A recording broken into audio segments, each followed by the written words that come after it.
How have I done it? It's too stupid to quit. At the end of the day, it's just that simple. Like, yeah, like trying to be the best fighter in the world. That's all it comes down to, and just don't want to let it go because you just love it so much. Sink. Oh, he did the whole shebang. Yeah, let's go. War. Is set to make his UFC debut Adrenaline. right here tonight as he battles the Brit, Ian Entwistle, in a featherweight showcase.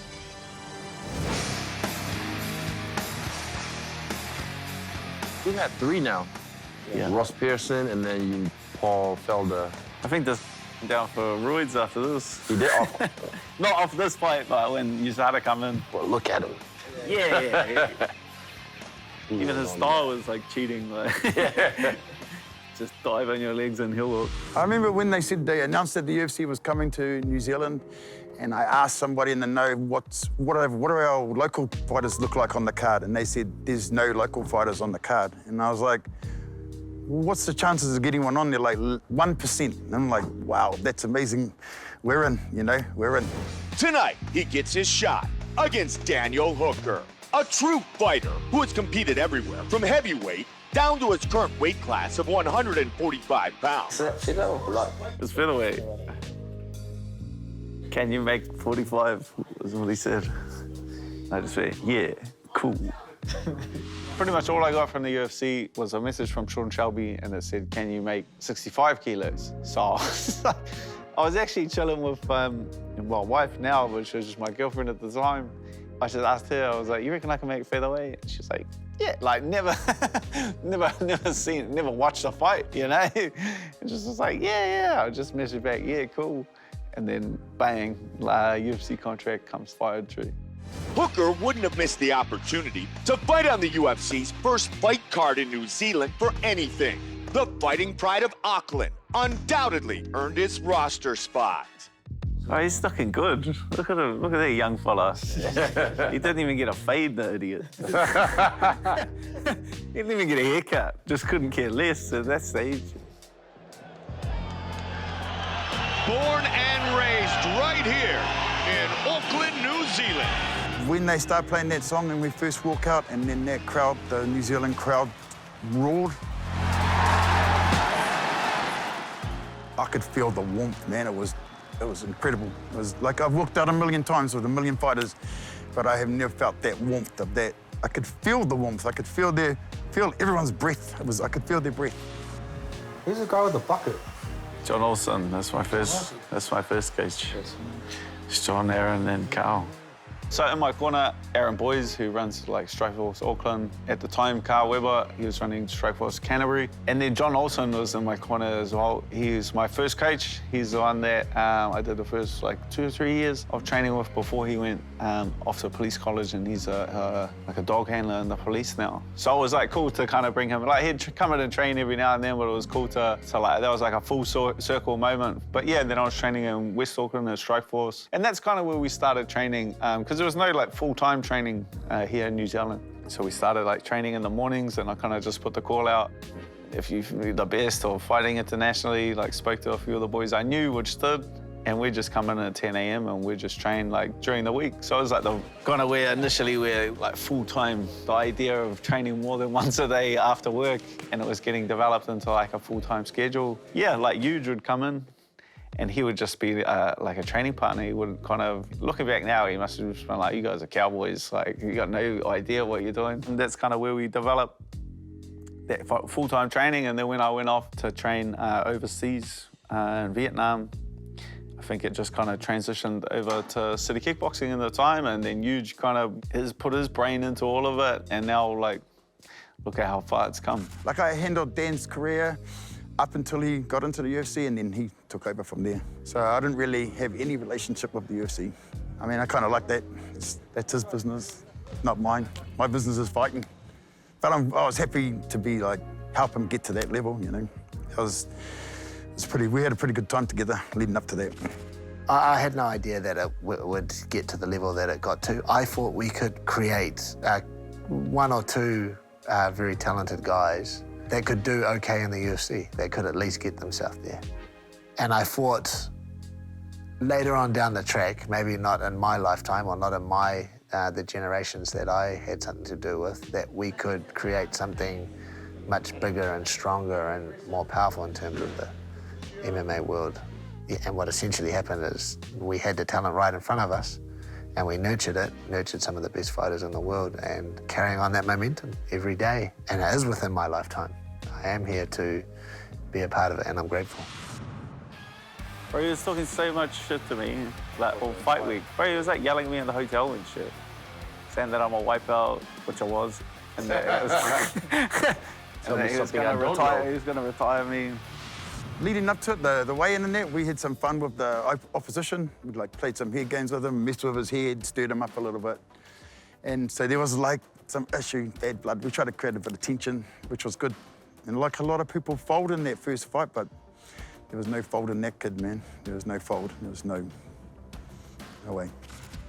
I just blocked him out, like, because I was just buzzed that I wasn't like, oh, UFC signed posters. Like, I was just like a kid in a candy store, like I was stoked. And then he was like in the lobby, started like, he got his team to hold him back and then started mouthing off at me. I was thinking, you're an idiot. I was like, hey, you're in my city by yourself. Like, what could you possibly do to me here, Chan? From experience, like, you know that that's just fear. Like, you know, you can smell it from a mile away. Because, yeah, like, you see him standing there, all good, and then all of a sudden, like, his coaches will grab his arms and he starts yelling, and I'm going, he's a show pony. Like, he's trying to just get me to lose my temperament or my composure. But it's just, you've seen it too many times, like, the loudest man in the room is the weakest. Were you at this fight? Me? Yeah, well, me, Huge Twist, we're in the nosebleeds, up there somewhere. We took a bus to this fight, yeah? Nah, you weren't there. We took a bus to this fight. No, I wasn't here. Nah, yeah, I know. But we took a bus to this fight.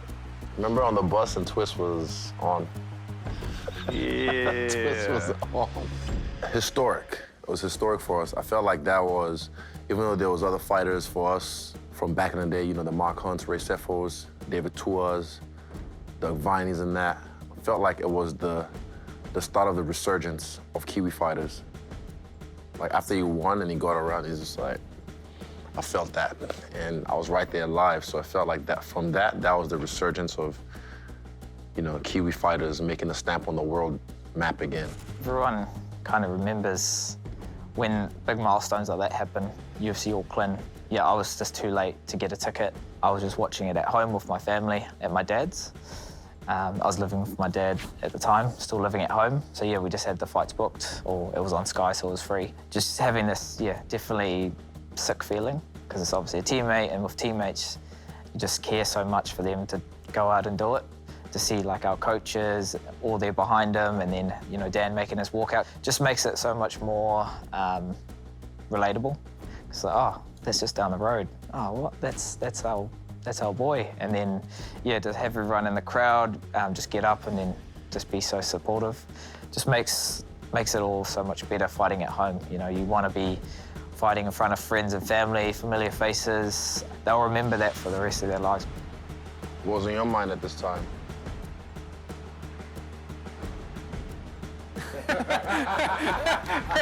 That guy. You know.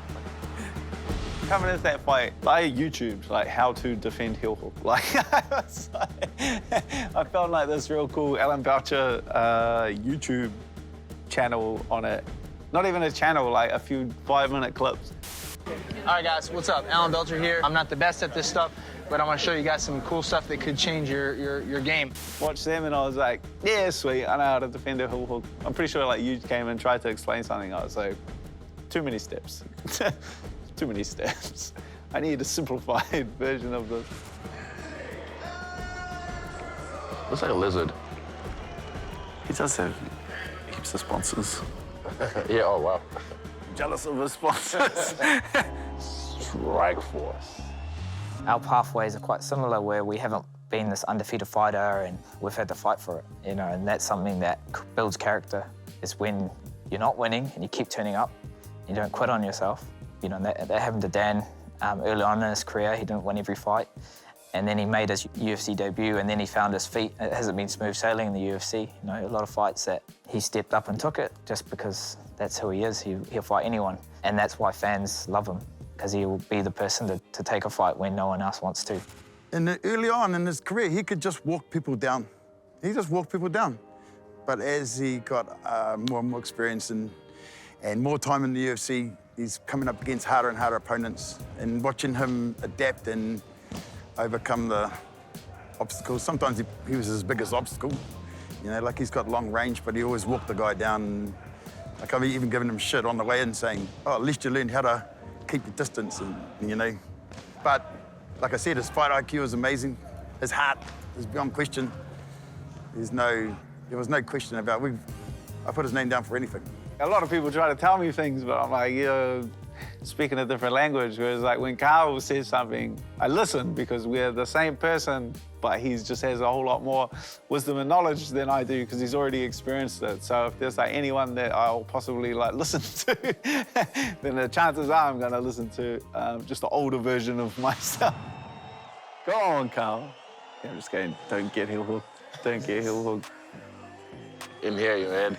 Don't get heel hooked. Don't get embarrassed in front of everyone you know. Here we go. Black trunks for Oakland's own. Red trunks for the Brit. And he looks to dive for that leg very early. Yeah, Oakland. You've been to Oakland? Shout out Mike Goldberg. Yeah, he'll go for it from anywhere. He is terrible. He was actually terrible. Yeah, he knew what he wanted. Yeah, he just falls back off it. He's just... I was like, oh, we're all right. Even the knee would have got him the way he's ducking in. He's just spazzing out. But no, he gets it straight away when we drive. Now they go to the ground. Yeah, he tried to go for that scissor takedown and attack that leg. Now trying to elevate. He may be trying to go to a leg clamp here. You feel strong? Nah, he's just spazzing out. He gets it. Well, the outside heel hook. He's going for it. Here's a heel hook. It's very tight. Can he get it? He needs to get an angle on it. Dan came up with this idea that he was going to give him his foot to see how good he was at it. When I asked Dan, what the hell was that all about? He's like, oh, I've got immunity to heel hooks, brother. I've got immunity to heel hooks. I'm like, what the Sorry. Yeah, and I'm like, what are you doing? What are you doing? He just sits back and lets him have it. And he has got immunity to heel hooks, so. I just didn't know what going on. Oh, that looks tight. Yeah. Oh, he snapped the shit out of my leg, bro. Here it's like already cracking. It's like popping. Stuck up against the cage, which is going to complicate his escape here. Yeah, it's cracking. That's why he like goes all in on it. That's 2 UFC fights now. You've had your shit shredded. He regrips it and it pops even worse. He gets a good bite on it. Hooker trying to be patient. That's the key, isn't it, Kenny? Yes, he is. He's staying very calm. To this one, this is the tight. It's very tight now. The second, yeah, this one, tears. Boom, boom, boom, boom, boom. Leg locks don't work. Yeah, that's taut. That's Yeah, it's tear. Like, it's like every time, like we could hear it. The ref could hear it. just calm. It doesn't even look like your foot. I didn't know much, You didn't even wince. but I knew grab the hand. So that's why I lost hope. Because it was bro. Oh, shit. I couldn't walk it that night. Good elbow. This is crazy that he thinks he can just go for the heel right now. But it would have cracked it at least like 50. 15, 20 times. So it was crack, crack, crack, crack, crack. We're holding this glove. You only get one. I'm sure I did. Like, I'm not opposed to that technique. There's a point where you just know it's over. I was going to give up, bro. Yeah. So when I start hitting him and he just is like 10 on it, I was He starts like, panicking, like spazzing, like, oh, I need to get one more, I need to get it. And that's when I was like, oh yeah, shit, he's done. He's going for the arm, which is a pretty difficult thing to do. I'm just going, what is going on? Why is his foot in my face? You can't get an armbar from there, but true. it's a pretty low percentage. I mean, this is very hard to get a heel hook From here. 50-50, yeah. He tries one or two more times. And MMA. He tries again. He's like, let me try. All Hooker has to do is hold that hand. Yeah, this is the spaz, this is the spaz. Now from here, it's like, yup, He's got sweet, nothing stopping from Hooker from coming forward and interfering with the hands. Got him. Yeah. See ya. I was like, yeah, now we're done. A pretzel leg, still banging him. That's my favorite bit. Your winner by TKO victory, New Zealand's own Daniel The Hangman Hooker! Star was born that night. I was pissed off because we'd created so much tension with the other team. The officials wouldn't let all of our cornermen in the cage to celebrate with Dan after that. So only Aaron went in the cage and they were like waiting for everyone to leave before I was allowed to even enter the cage. So I missed out on that moment, but I didn't really care. I was like, who cares, we're here, we did it. I didn't even think the UFC would come to New Zealand, to be honest, so that alone was amazing. He complains too, it's like, bro. Bro doesn't realise his foot's hanging off yet. Nah, adrenaline, bro. Adrenaline is one hell of a drug. That's how you get out back. Ow. I just start bowing because my mum kept telling me off because I used to cut my throat, lick the blood and cut my throat. And then my mum's like, could you stop doing that? Could you find something more classy? So I started taking the piss and then just bowing. Boom. Yeah, that's when you're like, okay, he's done. Thought I was rich. You were. $8,000. I'm rich. Beers on me, boys. Yeah. I was dating Izzy at the time, showed her my bank account, was like, I'll take care of you, girl. We made a baby. Paid off. $8,000. Because I didn't have going into this. It's just, yeah, it's just funny. Because like the stuff you have now, I think it's just like same devils, different levels, you know? Like, it's a dream of these problems. Like, if I went back to 23, 24-year-old Dan and went and told him like the problems that I have now, he'd just be like, they're the coolest problems in the world. Like, oh, I'm negotiating a new contract with the UFC and they're being difficult and then there's this going on and then this going on. Like, if you explain, it's funny, like, because now you're just like, they stress you out. But if you used to dream of these problems, I spent my entire bank account on the medicals to have the fights. And that was it. That like wiped out my savings. I think I even had to do like sell T-shirts for like a fundraiser to cover my like medical expenses. So then it's like you win, bro. I had like $8,000 in the bank. And I was like, I just remember shouting at my missus, like, I'm the man now. Like, I'll take care of you, girl. Like, and now you're thinking like, hey, what are you gonna do with $8,000, bro? Daniel The Hangman Hooker! We're not gonna listen to me talk, though. All right, I am here with New Zealand's own Daniel Hooker. What's he got to say? I remember. I have not watched this fight ever in my life. Did you watch tape on Ian Entwistle? Did you know he was going to go for your legs out there? New Zealand, Doesn't stand answer the up! question at all. Oh, yeah, just ignored, bro. Yeah. Now City, baby! Yeah, represent. Auckland, New Zealand! You looked very calm out there. How tight was that leg lock? It's not tight at all. Just a liar.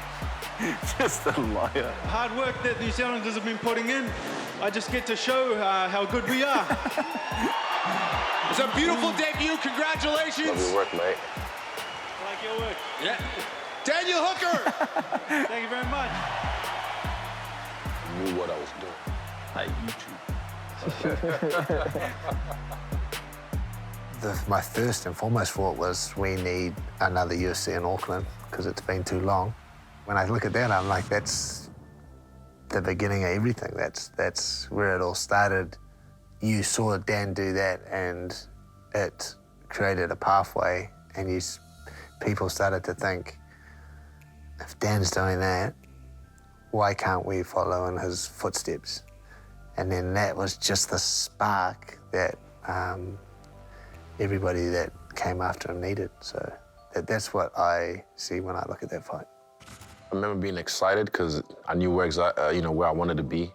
I knew exactly what I wanted to do in this life. And to see Dan, go in there and effortlessly just make it look easy and just handle the situation like the man, Yeah, he was the man in the arena, and he paved the way. Someone I've always looked up to. Definitely a reason why he's one of the fan favorites. Just his whole style. From his debut, you can see how much grit and determination he has to win. He doesn't care if you break his foot, he'll still keep coming forward, and you have to pretty much kill him to beat him. To see his kind of whole career blossom into what it is now, yeah, it's massive. Daniel Hooker certainly represented the growth of the New Zealand fight community tonight, winning his UFC debut. My memory for me that sticks out to do with Dan was the day or the period where he asked me and my team to coach him. Just the feeling of responsibility that I felt, and as well as the excitement. And then that whole journey was me and my team's first foray into that level of competition. And that was actually an unsuccessful foray because we lost that fight to Yair Rodriguez. But I'm so thankful for that experience, because what I got out of that experience is that I knew that my fighters and my team that were back home in New Zealand could compete at that level of the sport and do some special things. That was the light bulb moment for me, where I knew that I had to come back and put some serious work in, because I can do it. I can do it while I'm still here with the fighters that I had. Yeah, baby, I'm a crash test dummy, baby. Absolutely. I'm a professional crash test dummy. I'm happy to do it. I'm happy to do it. Make everyone else's life easier. Yeah, like I've done that with a lot of the boys. If I could save like my teammates and my friends and like a little bit of time and a little bit of blood from doing it myself, then more than happy to. Because I still think like I'm quite young and I'm still learning, and there's so much more that I've got left to kind of achieve. I mean, worldwide we're known, worldwide we're recognized as a legitimate sport. But yeah, it's good to see unfortunately in New Zealand we're still almost fighting for validation sometimes to be recognized as a traditional sport. But it's good to reminisce and see how far I've come, and then be excited about how far we have to go. Yeah, happy anniversary. Good job. Happy anniversary. Yeah, it's like the only thing that's left to tick off the list is get the title. Like that's really where it's gone. It's like the last year. It's like the last feather in your cap, like materialistic stuff. It's like you've got more than you ever set out to achieve. You have 21 fights in the UFC. You know, got a sick highlight reel. Proved how tough you are. Like what? What's left? The only thing you've got left to kind of achieve is to hold that belt, so you can prove that you're the best as well. Dan The Hangman Hooker, what's happening, my man? 10 years in the UFC. That's impressive, my man. And 10 more to go, I still believe. Mate, you're a hard man, and many more years to go. So congratulations on a great feat, mate.